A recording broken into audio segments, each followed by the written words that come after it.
Hey guys, today we're talking about Tacna's former Etruscan rival, Caere, also known as Cerveteri. Cerveteri was founded between the 9th and the 8th century BC. It was born out of the union of two villages in the same area that just decided to blend into one big city one day. Cerveteri is remembered less for its trade networks and resources and more for its military success, in particular in the sea. In the first half of the 5th century BC, Cerveteri fought with the Carthaginians and some other Etruscan cities against a Greek fleet in the battle known as the Battle of the Sardinian Sea. Although it ended with the victory of the Greeks, the Etruscans and Carthaginians still managed to block Greek expansion in the Tyrrhenian Sea, and so securing territories such as Corsica and Sardinia. Cerveteri was as strong on the ground as it was on the sea. In 387 BC, when Rome was sacked by the Gallic army of Brennus, Cerveteri came to their aid and was able to defeat Brennus before he could run off with the loot. During this time, Cerveteri gave refuge to many Romans who had suffered for the war and gave all the treasures back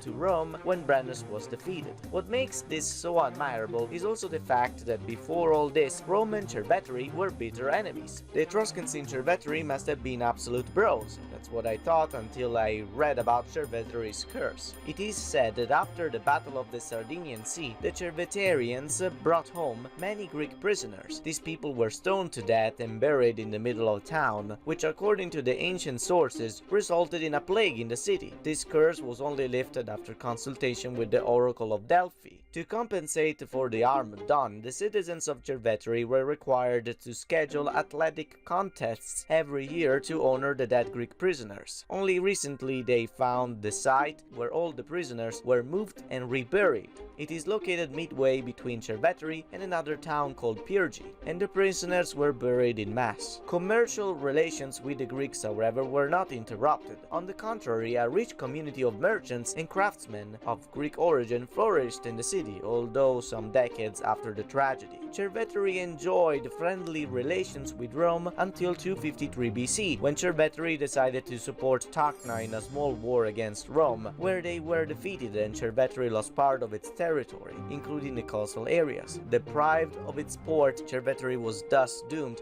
to a crisis which came to an end with its total extinction in the 1st century AD. Today, Cerveteri has some of the best intact Etruscan necropolises that share the title of UNESCO World Heritage together with the ones in Tacna. That's all for me today. See you next time.